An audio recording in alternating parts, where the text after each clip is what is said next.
नमस्कार दोस्तों, मैं एडवोकेट प्रदीप आसोपा आप सभी का हमारे YouTube चैनल में हार्दिक स्वागत करता हूं।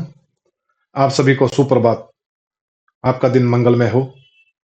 आज मैं एक पीएफ के रिगार्डिंग एक नया टॉपिक लेके आपके सामने हाजिर हुआ हूं। जो आज का टॉपिक है वो बड़े कॉरपोरेट और जो प्रोफेशनल है, हम लोग सीए, चार्टर्ड अकाउंटेंट, एडवोकेट्स, उनसे रिलेटेड है। तो आज के टॉपिक को ध्यान से सुनना, और यदि इसमें कोई भी क्वेरी हो आपकी तो आप नीचे कमेंट्स में भी आप लिख सकते हैं, प्लस कैप्शन में भी मेरा मोबाइल नंबर दिए हुए हैं, आप उस पर भी फोन करके मेरे को पूछ सकते हैं। अभी टॉपिक पे आ जाते हैं। 1 फरवरी 2026 को भारत सरकार के वित्त मंत्री श्रीमती निर्मला सीतारमण ने बजट पेश किया था। बजट के अंदर ईपीएफओ से रिलेटेड एक प्रपोजल निर्मला सीतारमण ने डाला है। उसी के सिलसिले में मैं आपके सामने आज हाजिर हुआ हूं। ये प्रपोजल क्या है? केंद्रीय बजट के अंदर ईपीएफओ प्रोविडेंट फंड, ईपीएफओ के जो प्रोविडेंट फंड के रूल्स हैं और इनकम टैक्स के जो रूल्स हैं, उनके आपस में तालमेल बिठा दिया गया है।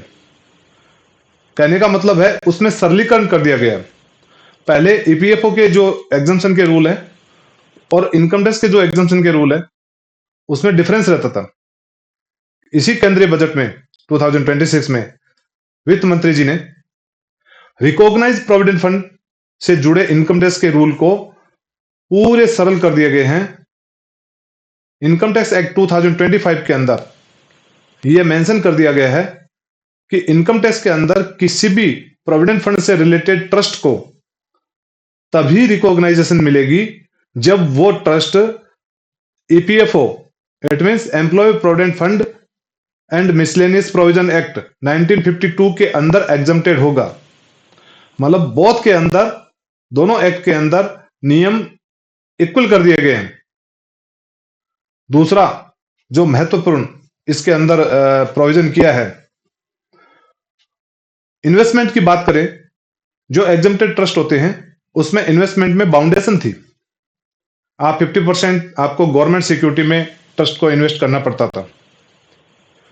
अब जो प्रपोजल आया है, उस प्रपोजल में जो इन्वेस्टमेंट का पूरा कंट्रोल ईपीएफओ को दे दिया गया, प्लस ये जो 50% जो गवर्नमेंट सिक्योरिटी में इन्वेस्ट करने का था उसको हटा दिया गया है। ये बहुत बड़ा चेंज जो रिकॉग्नाइज प्रोविडेंट फंड के अंदर बजट प्रपोजल में आया है।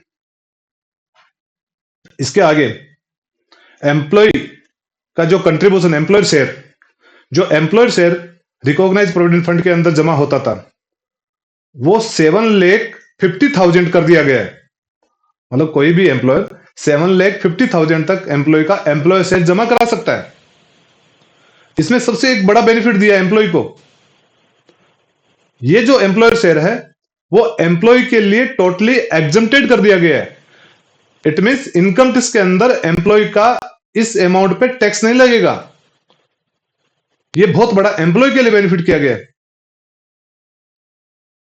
ईपीएफओ ने, एम्प्लॉय प्रोविडेंट फंड ऑर्गेनाइजेशन ने, बजट के अंदर जो वित्त मंत्री जी का ये सुझाव है, ये प्रपोजल है, उसका स्वागत किया है। क्योंकि इससे ईपीएफओ के और इनकम टैक्स के जो नियम है वो कोलैप्स नहीं होंगे। इस पे आपको जो भी मेरे से सुझाव चाहिए या मेरे से जो आपको स्पष्टीकरण चाहिए वो आप कमेंट्स बॉक्स में लिख के दे सकते हैं, कॉल भी कर सकते हैं। हम कल एक नया टॉपिक लेके वापिस आपके सामने हाजिर होंगे। तब तक के लिए आज्ञा, नमस्कार।